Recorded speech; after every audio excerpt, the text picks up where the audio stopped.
Hi, this is Tami Neilson, and you're listening to Retrospectives with John Broughton on KC Radio 97.7 FM. Losing my mind from losing your love, raising my eyes to the skies above. Wonderful. Okay. I believe you just returned from playing in your homeland of Canada. How was that experience? Yes. Oh, it was wonderful. It's always really great to be able to kind of go, to my first home, I guess. New Zealand being my second home now. But yeah, it's quite funny. Someone over there said to me, "Oh wow, so you moved to New Zealand to then 10 years later make it big in Canada. So that's a really long end game." I'm like, yeah. The most complicated end game ever. So how do they bill you over there? Is it Canada's own Tami Neilson or direct from New Zealand Tami Neilson? Oh, it depends. I get both. I get a bit of both, yeah. Of course, your musical beginnings, of course, go back to Canada, being in a family gospel band. Tell us about those days. From what point was a career in music your goal right back in those days? Oh, yeah. I was born into it, so I don't have a choice, I guess. It's kind of roped into music from the time I could, first draw breath. My dad was an entertainer, and both mom and dad, but then as soon as my mom got pregnant, she stayed home and dad went out as a solo act. And yeah, they say that I was singing before I could actually talk. There's footage of me on stage with my dad at a nightclub. My parents were just, yeah. I look now as a parent myself, I'm like, they were crazy. Dragging me up on stage at a nightclub when I was like 18 months old. Wow. But yeah, and my mom used to have to like wave my bottle to get me off stage because I just kept like pressing the mic under my arm and clapping for myself, and then I'd carry on.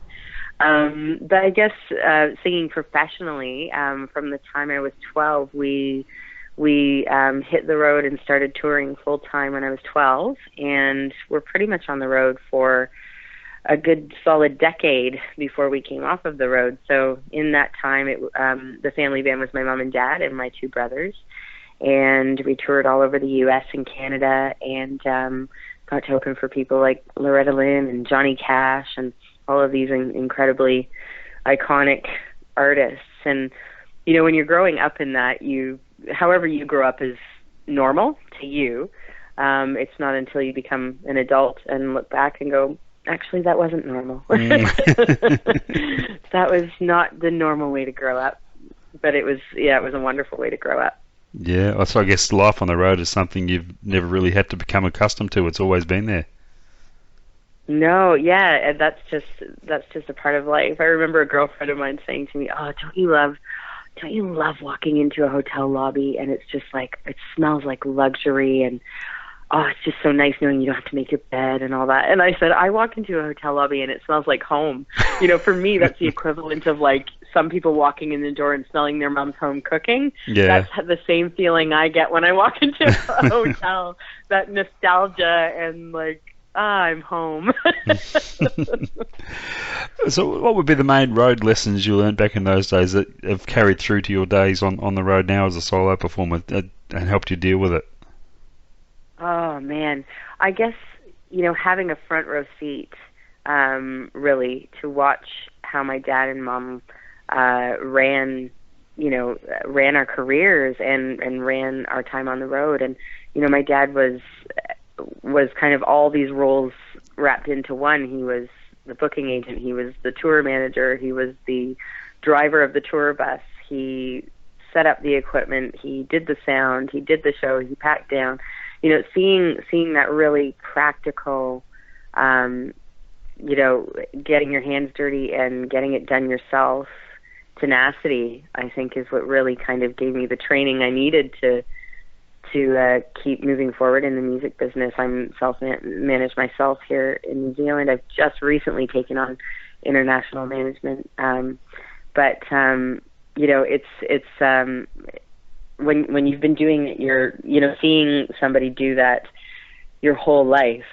That's kind of the best education you can get, is being able to experience it hands-on and learn the ropes so they say, Mm-hmm. firsthand. Yeah. You must have some wonderful road stories from those days, but one that really intrigues me, and I'm sure you've told it many times, is opening for Johnny Cash in your pajamas.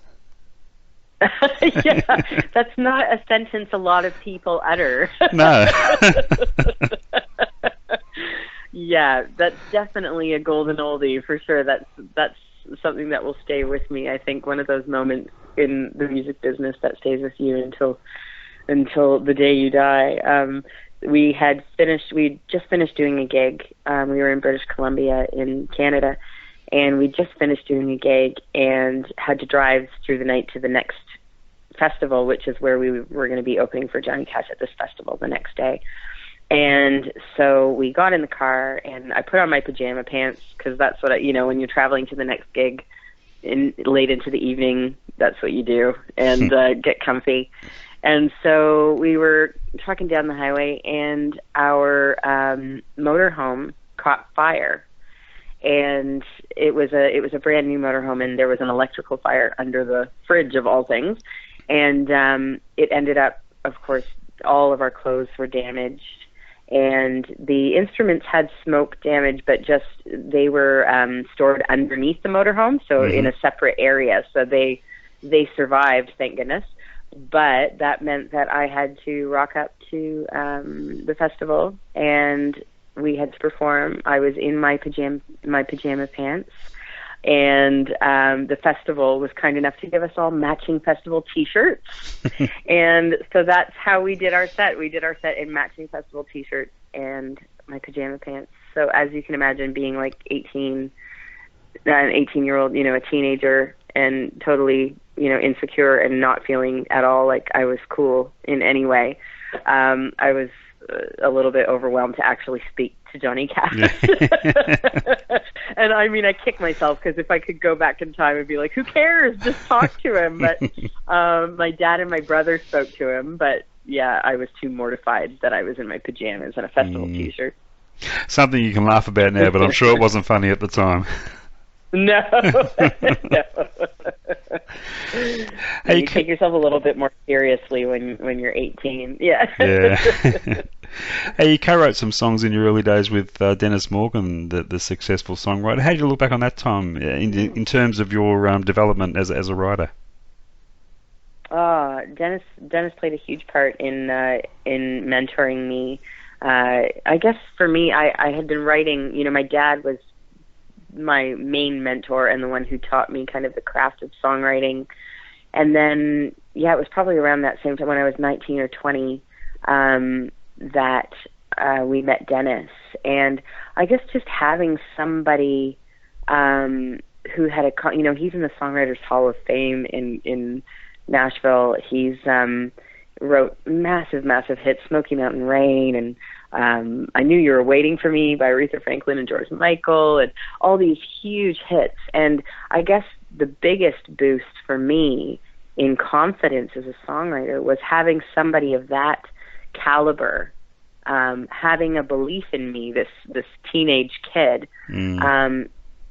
telling me, you're a great songwriter, and telling me, that I had what it took. And that in itself, I think, was such a huge thing to boost my confidence as a writer from a young age. Yeah. And just getting to work with Dennis, and when you're writing a song, you got very little songwriting done. It was mostly hearing his stories, and that in itself was just riches, to me, hearing the experiences that he'd had in the music business, and having that kind of passed down to you is, that's invaluable when you're a young songwriter, hearing these things and experiencing that, and having somebody like that have faith in your abilities was a massive thing for me. Sure, and gave you a great sense of validation. Absolutely. Yeah. When the time came for the move to New Zealand, did you have any preconceived notions of what to expect over there in terms of the music scene? How broad was your knowledge of that? My knowledge was zero. Well, I shouldn't say zero. Me and my brother had always been big fans of Crowded House and of Neil Finn. And so that was pretty much the only exposure I'd had to New Zealand music at that time. And so coming to New Zealand, I mean, it was quite daunting and overwhelming, kind of not knowing a soul here, barring my future husband. And he doesn't have a musical bone in his body, God bless him. But, coming over here and not knowing the industry, because so much of the music business is connections and the people that you know and the friendships that you build and the relationships that you build, and coming here and starting from nothing and not even knowing where to begin was really, really overwhelming and really daunting.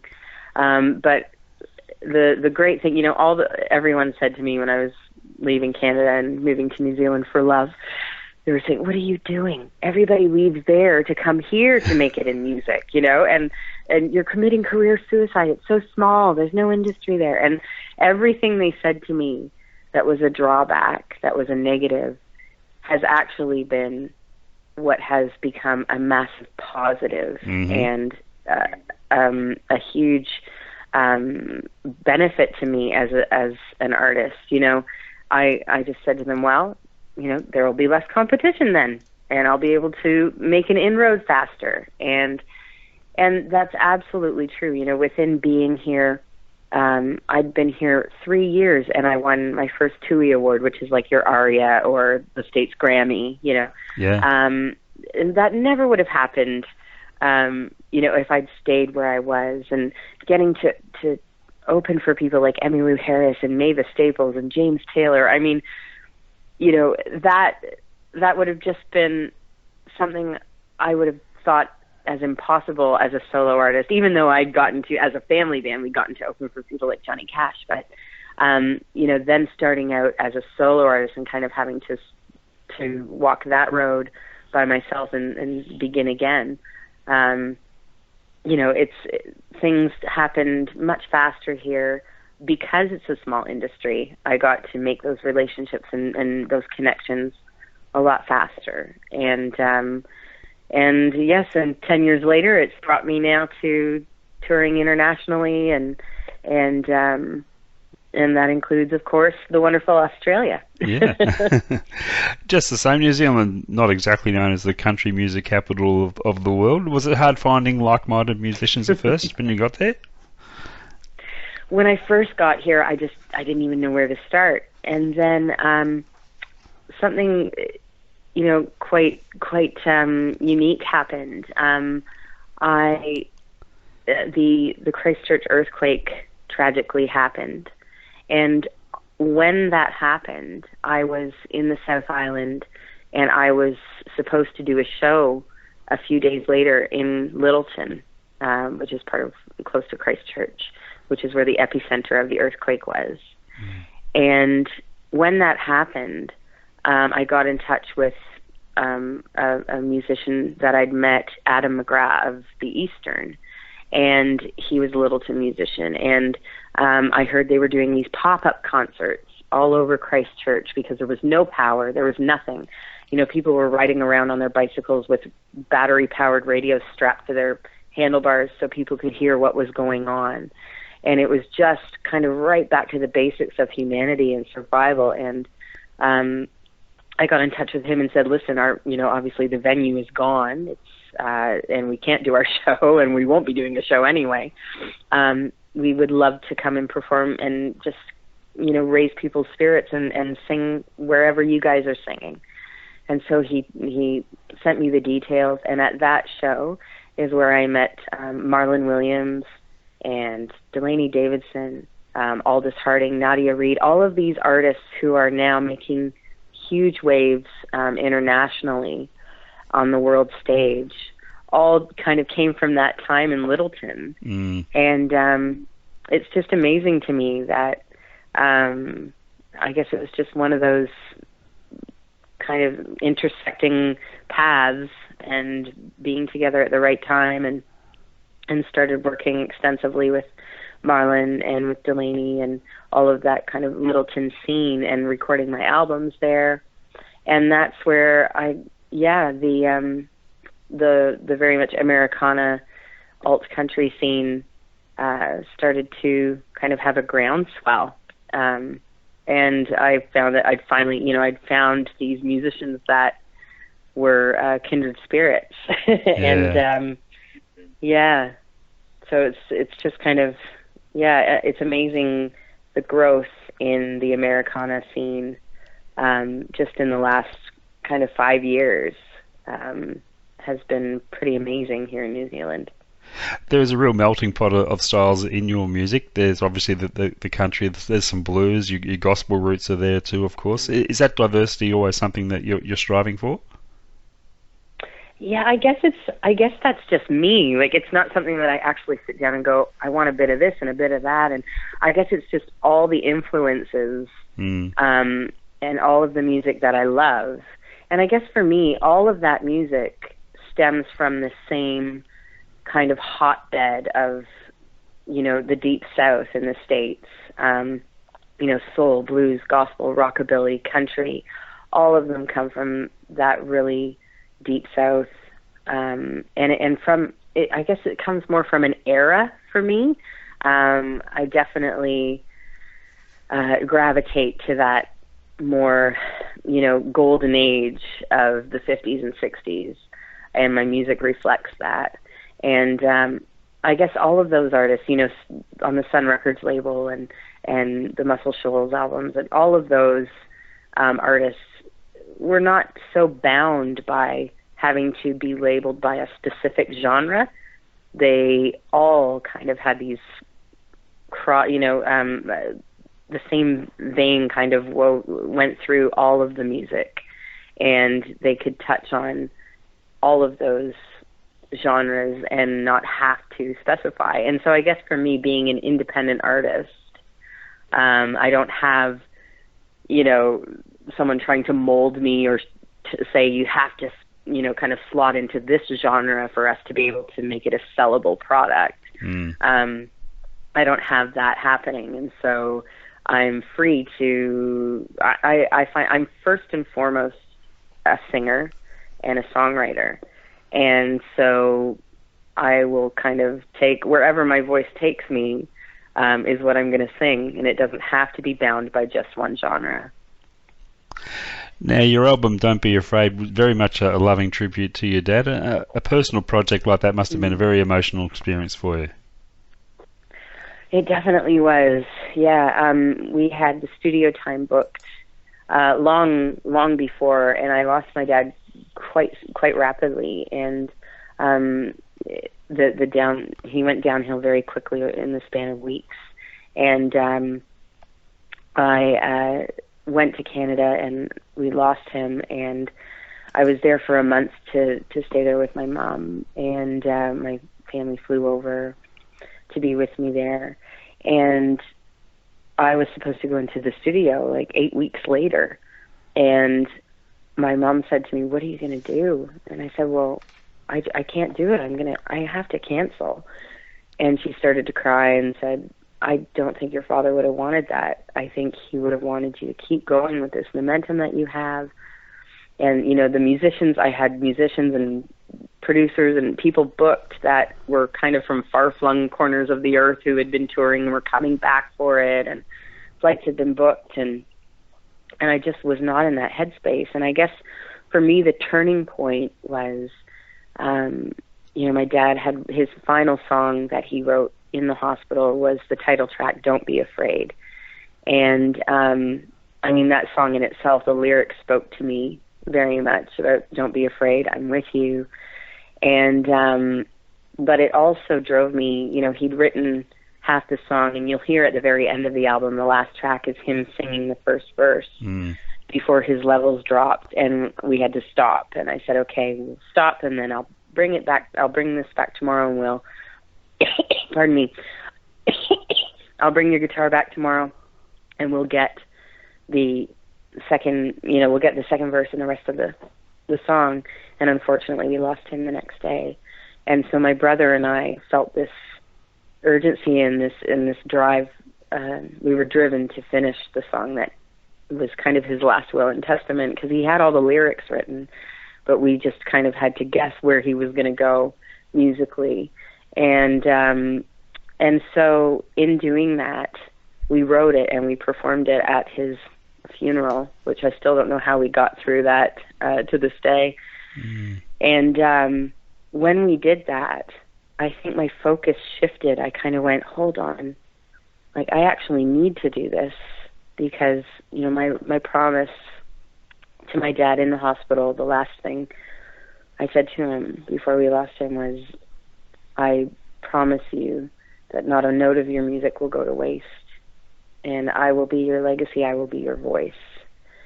And this album it became me keeping that promise, and it was a way to process my grief. And you'll see in a lot of the songs, the different tracks are, a lot of them are different stages of grief. You can, you know, there's songs like The First Man, which is talking about very directly about my dad, and a song very much about our relationship.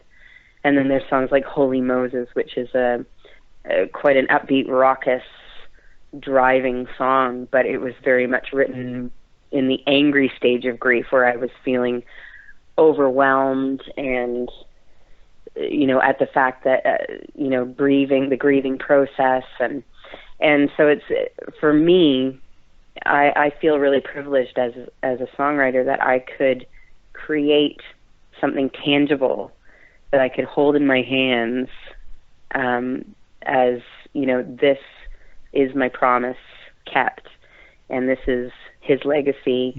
And it's something physical that I can actually give to my children. My boys were very, very young when my dad died. Charlie was 3 and Sam was 7 months old. And for me, it was like I was on a mission to make sure that, you know, they heard their grandfather's music and knew what kind of a man he was, and, you know, that there's this tangible thing that I'm leaving for them. And so, yeah, it was definitely a wonderful way to be able to process what had happened and celebrate my dad at the same time. So it very much became a therapeutic experience in the end, putting that record together. Yeah, absolutely. Yeah.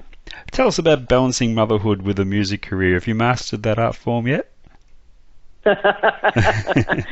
God, being a parent and having a career is always a balancing act. And yeah, I think you always have to kind of, what I've learned is to not beat myself up so much, I think, or it's something that I'm always trying to tell myself.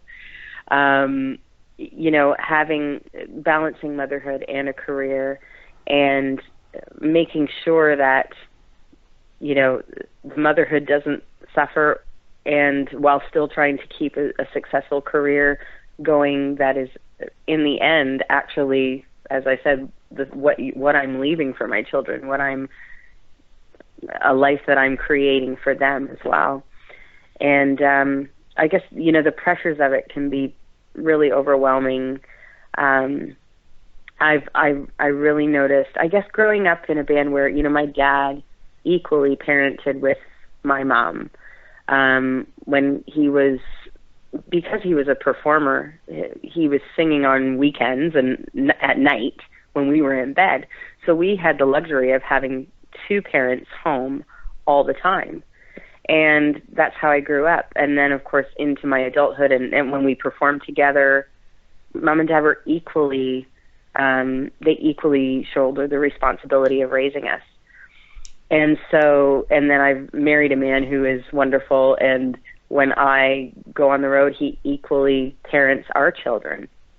And I guess it's not until you kind of start touring and you get those comments from people after shows, you know, you're standing at the merch table and meeting everyone, and you know, it always happens. Without fail, you get the one person that comes up and says, "Who's looking after your children?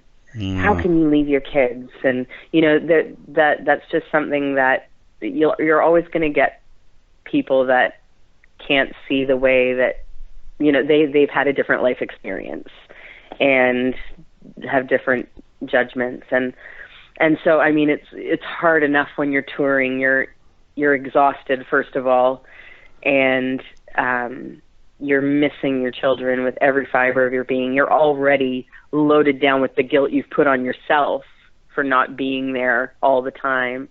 And then to have this stranger kind of, you know, shovel more guilt on top of you, it can get really, really draining and really exhausting. But, and this is something I find, you know, obviously there are male musicians that have the same, you know, have the same schedule and have to do these things as well. But it was funny, I recently toured with a male musician, and his wife was chatting to me, and their kids are grown now, but she said, you know, I couldn't believe, you know, when I first heard you were on the road and your kids are in New Zealand and you're on tour for 3 weeks, I just thought, oh my God, how can she leave her children? And she said, and then I just thought, I've never, ever thought that about my husband.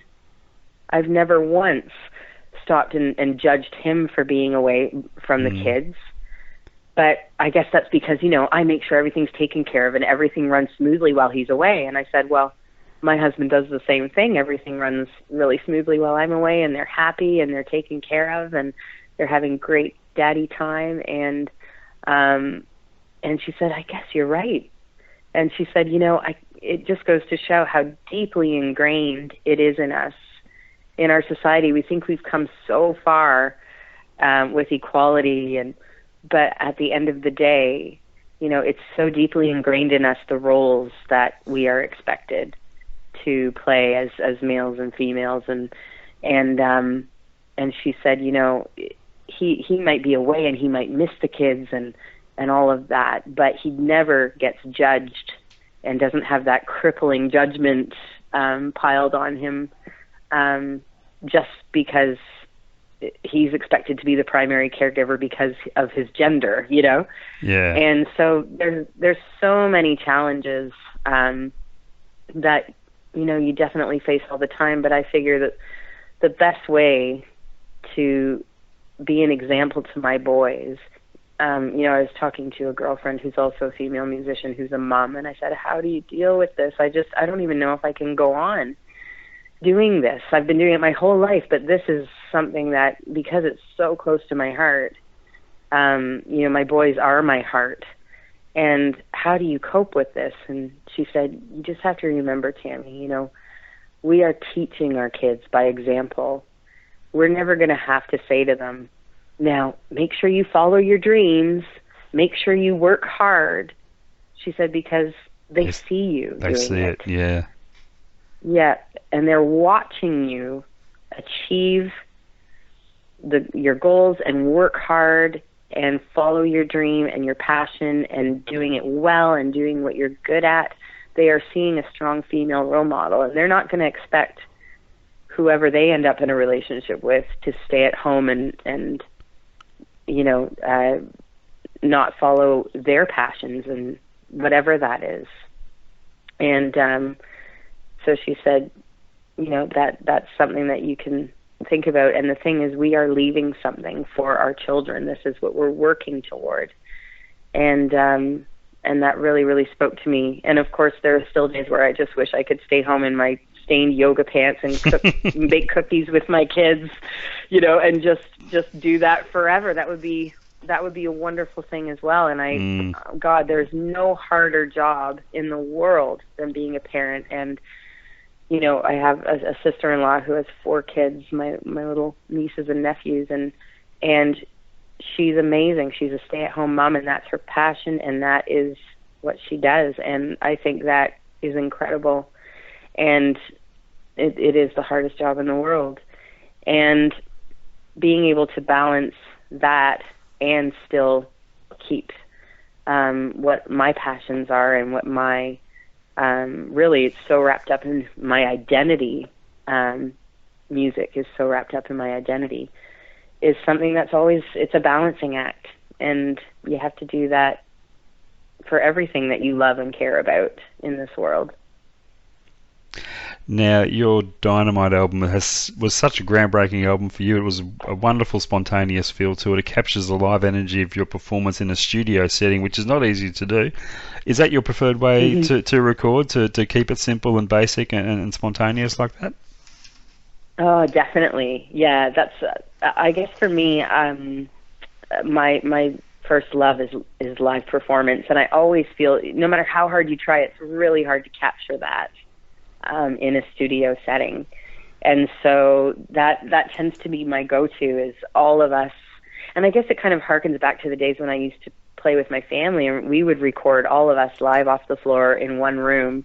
And that is how we recorded Dynamite and Don't Be Afraid, having us all in the same room. And of course there's the drawbacks of, all the mics, the sound is bleeding into all the mics, and it's always hard. I get publishers saying, "Oh, can we just have the soundtrack for that song for a certain scene?" And you think, well, we were all in the same room, so you can always hear my vocal bleeding through somebody's mic. But for me, I love having all of us in the same room, making eye contact, feeling that energy. And, of course, the drawbacks is one of us makes a mistake, then we all have to start over again. But I just find that the benefits far outweigh the drawbacks, for me anyway. That's just how I love to record. The end result is worth it. Talk about your upcoming shows here in Australia. You bringing the full band over? I am. Wow. Yeah, it'll be the first time that I've been able to bring my band with me. I've just dabbled very, very kind of sporadically, popping over to Australia over the past few years, playing, Woodford Folk Festival and Tamworth and Gympie, Muster, and have played a few festivals here and there, but never with my full band, and have never come over and just headlined some shows on my own. So it's exciting. It's scary, but it's also exciting. No, we're looking forward to it immensely. And after that, you're straight off overseas again, I believe. Yes, I'm home for one night. And at first the promoters were going to fly us from Australia directly to Europe for 3 weeks. And I said, no. I cannot be sitting in a hotel in Sydney knowing that my kids are having dinner, and I could be home with them, squeezing their cheeks and having a snuggle, because when you're in the middle of a tour, you would give your right arm just to be able to have a real cuddle. So I said to my 5-year-old the other day, he said, "So Mommy, you're going to sing again, and how long are you going away?" And because they, the way they know where I'm going, I say, "Well, I'm going to Australia where the Wiggles are." And then I'm going to the UK where Paddington Bear is from. So this is how they think I'm going to hang with the Wiggles, And so I said, but after I'm in Australia, I'm going to sneak home in the middle of the tour and come and have dinner with you, and we're going to have cuddles and snuggles, and then I have to go to where Paddington Bear lives, So he's very excited that I'm sneaking home in the middle before I go over. Yeah, but it's these little things you got to do to make sure to keep your sanity, and it'll be worth every hour on the airplane getting back here and getting a real cuddle. Yeah, that's beautiful. Tami, we're looking forward to seeing you out here with much anticipation. Congratulations on a wonderful career so far, and there's so much more ahead of you. We're really excited about that. Oh, thank you so much. I can't wait to come and sing for you guys. It's going to be my very first trip to Melbourne, so I'm so excited. Well, we're here ready and waiting. I'll see you soon. Thanks again, Tami. Have a safe trip over, and we'll see you in a couple of weeks. Thank you. All the best. Bye.